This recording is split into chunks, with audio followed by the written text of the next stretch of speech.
Welcome back after the break. आप देख रहे हैं program visa guide and I am your host Sara Ilyas. Break पे जाने से पहले मैंने आपके सामने आज का टॉपिक डिस्क्लोज किया था कि आज हम बात करने जा रहे हैं समर फ्लाइट्स में दुबई के बारे में। दुबई नो डाउट एक बहुत ही फेमस डेस्टिनेशन है, बहुत सारे लोग इस चीज से अवेयर भी होंगे। शॉपिंग के हवाले से अगर देखा जाए तो बेस्ट शॉपिंग स्पॉट भी है। बहुत ज्यादा शॉपिंग के जो शौकीन लोग हैं वो वहाँ पे स्पेशली जो अपनी वेकेशन हैं दुबई में स्पेंड करते हैं ताकि वो अच्छे तरीके से जो अपनी शॉपिंग कर सकें। दुबई में और क्या कुछ है देखने के लिए, फेमस डेस्टिनेशन कौन सी है, टूरिस्ट पॉइंट ऑफ व्यू से कौन सी अट्रैक्शन हैं, ये सब कुछ आपको दिखाने के लिए हमने आज भी आपके लिए डिजाइन किया है एक पैकेज। Have a look.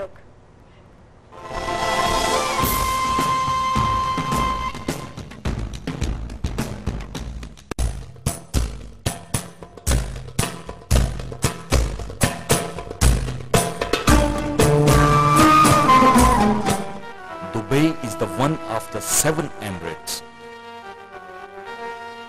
अगर UAE की बात की जाए, Dubai is the most advanced and progressive state with a population of approximately 2 million people. Tourism और ट्रेड की फील्ड्स में दुबई ने बहुत कम अरसा में नाकाबिले यकीन तरक्की की है। दुबई के मॉडर्न लाइफस्टाइल और खूबसूरत लोकेशंस की वजह से इसे सियाहों की जन्नत भी कहा जाता है। दुबई में आपको देखने को मिलेगा a unique blend of East and the West, the ancient and the modern, along with vast desert and fascinating golden beaches. When you are in Dubai, you can experience everything from rugged mountains, sand dunes to sandy beaches and lush green parks, from dusty villages to luxurious residential districts, and from ancient houses with wind towers to ultra-modern shopping malls in one single day, which makes Dubai without any doubt one of the best locations on the planet. As a visitor, Dubai में आप और आपकी family के लिए बहुत entertainment और recreational places हैं। From Dubai summer surprises to the world famous Dubai shopping festival and the global village.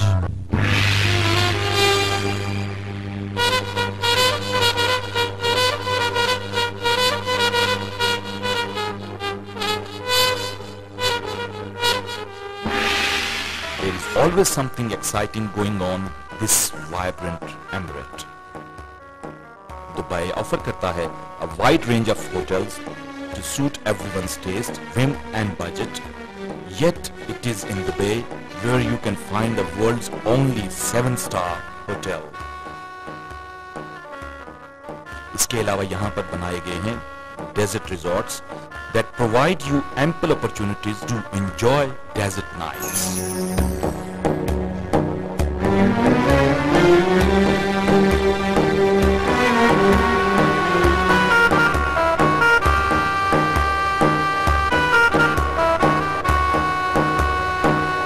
और शॉपिंग के हवाले से देखा जाए तो Dubai is listed as the world's most popular shopping destination.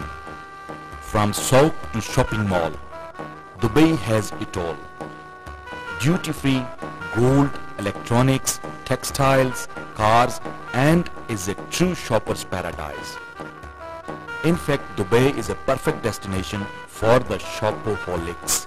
यही नहीं, दुबई बहुत फेमस कंसिडर किया जाता है due to its lively and happening night life.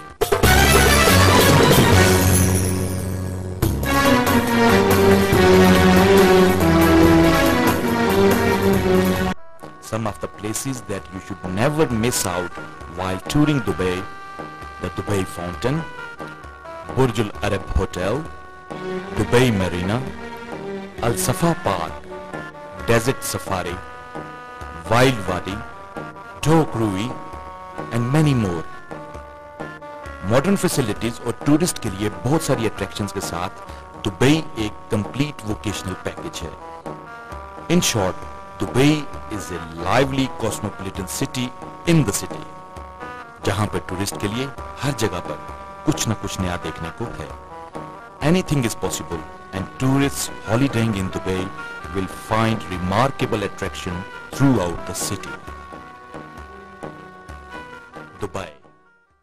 जी, आपने पैकेज देखा दुबई के बारे में, which is no doubt a very beautiful place. Buildings यहाँ की बहुत फेमस हैं। डेस्टिनेशंस के बारे में हम बात करेंगे। डेजर्ट्स हैं, अगर आप वहाँ पे जाते हैं तो आपके लिए बहुत ज़्यादा मल्टी डायमेंशनल किस्म की अपॉर्चुनिटीज हैं वहाँ पे एज अ टूरिस्ट। इसके बारे में मजीद जानेंगे, डेस्टिनेशंस के बारे में मजीद बात करेंगे, स्पॉट्स के बारे में मजीद जानेंगे मिस्टर मुदस्सिर से। जी, दुबई के बारे में पैकेज बहुत इंटरेस्टिंग था। दुबई इंटरेस्टिंग जगह है, छोटी सी जगह पे इतनी एक्टिविटीज बहुत कम आपको ज्यादा मिलती हैं। अपॉर्चुनिटीज मिल जाती हैं आपको। हाँ जी, मैंने जब फर्स्ट टाइम दुबई को विजिट किया तो उस वक्त तो बेसिकली मैं इंग्लैंड जा रहा था और रुका नहीं ज्यादा ये देर। कब की बात है? ये 10-12 साल पुरानी अच्छा, बात काफी है, देर बल्कि इससे भी ज्यादा की है।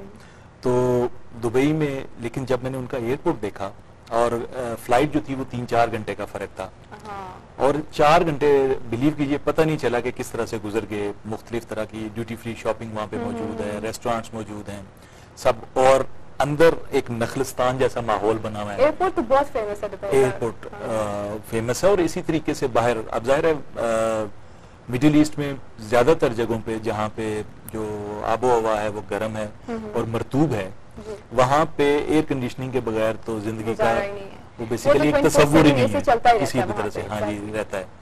लेकिन जब आप उन बिल्डिंग्स के अंदर होते हैं ना और आप बाहर देख रहे होते हैं तो आपको बहुत खूबसूरत लगता है, और बहुत खूबसूरत है, और बड़ा प्लान शहर है, छोटा सा शहर है। अभी जब ये सारे जो क्राइसिस दुनिया में आए हैं, इसका असर दुबई पे भी बहुत ज्यादा हुआ, और दुबई में जिन लोगों ने प्रॉपर्टीज में, स्टेट में इन्वेस्टमेंट्स की हुई थी, उनको लॉस हुआ, और बहुत सारे लोग अपनी जिंदगियां बचाकर अपने उस सिस्टम से निकलने के लिए अपने अपने मुल्कों को वापस गए, हर चीज छोड़ के। और डाउनसाइजिंग बहुत ज्यादा हुई थी बैंकिंग इंडस्ट्री में, टेलीकॉम इंडस्ट्री में डाउनसाइजिंग बहुत ज्यादा हुई थी। हालांकि सर्विसेज इंडस्ट्री ऐसी इंडस्ट्री है दुबई में जिसने बाकी दोबारा ट्रेड को सहारा देना शुरू कर दिया है, और सर्विसेज इंडस्ट्री वो इंडस्ट्री होती है कि जिसका काम क्राइसिस में बढ़ जाता है।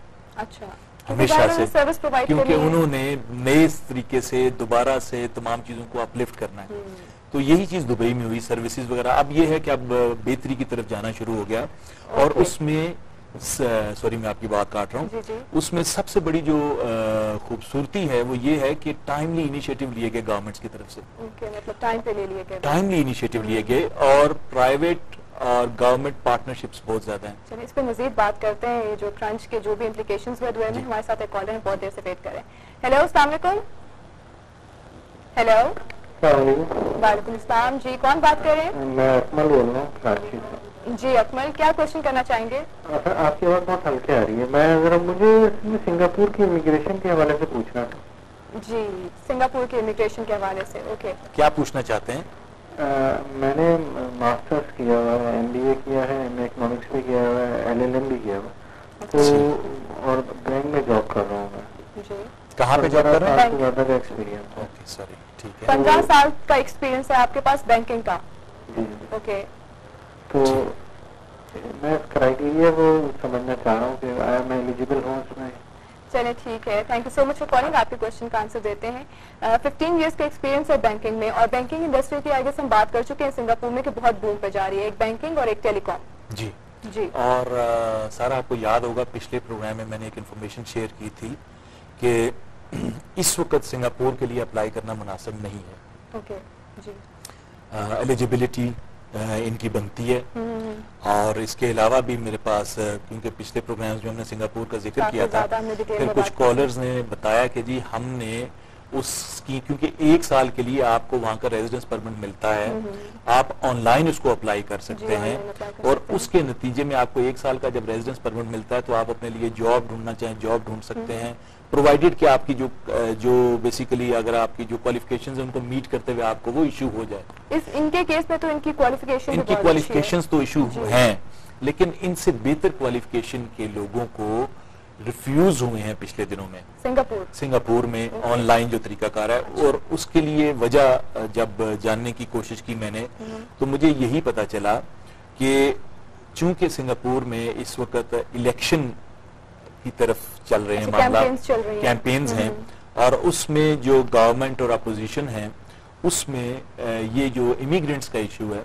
ये एक हॉट इशू है, अच्छा, और पॉलिटिकल बर्निंग इशू है। ओके, तो इमिग्रेशन पॉलिटिकल रीजंस की वजह से इस वक्त में इमिग्रेशन जो है उस पे नहीं हो रहा, और खास तौर पे मुझे अफसोस से कहना पड़ रहा है कि पाकिस्तानी पासपोर्ट पे ज्यादा प्रॉब्लम्स महसूस हो रही अच्छा, है। पाकिस्तानियों के लिए ज्यादा। तो फिर इनके लिए दूसरी ऑप्शन क्या हो सकती है, कंसिडरिंग देयर एजुकेशनल बैकग्राउंड और 15 इयर्स का बैंकिंग एक्सपीरियंस? सिंगापुर वाला ठीक हो जाएगा मामला। अच्छा। वो ज्यादा अरसा नहीं रहेगा, और जैसे ही ये ठीक होगा, क्योंकि जाहिर उन्होंने इकोनॉमी को रन करना है, लेकिन बाज़ औक़ात ये होता है कि सर्टेन टाइम ऐसा होता है कि जिसमें आपको नहीं करना होता, नहीं करना होता है। लेकिन इसके अलावा अदर ऑप्शंस उनके पास मौजूद हैं। यूरोप मौजूद है उनके पास, यूरोप में उनकी क्वालिफिकेशंस बनती हैं। इस क्वालिफिकेशन के साथ उनका ऑस्ट्रेलिया भी हो सकता है। ऑस्ट्रेलिया में कनाडा में सिर्फ इस वक्त 29 फील्ड ऐसे हैं कि जिसमें हो रहा है। अगर वो उनमें से किसी ऐसी फील्ड में अगर वो हो सकते हैं तो वो भी कर सकते हैं, लेकिन 3 साल से पहले का अगर कनाडा का आपने करना है तो आप जहन में मत रखें कि ये तो हम किसी भी तरह बहुत दफा डिस्कस भी कर चुके हैं। यूरोप कर सकते हैं, मलेशिया कर सकते हैं। इनको पता आइडिया हो गया होगा कि सिंगापुर के अलावा और कौन कौन से ऑप्शंस हैं इनके पास। दुबई के बारे में मजीद बात करेंगे, इसको आगे लेकर चलेंगे डिस्कशन को, लेकिन उससे पहले हमें जाना है एक छोटी सी कमर्शियल ब्रेक पे। कहीं मत जाएगा, हमारे साथ रहेगा।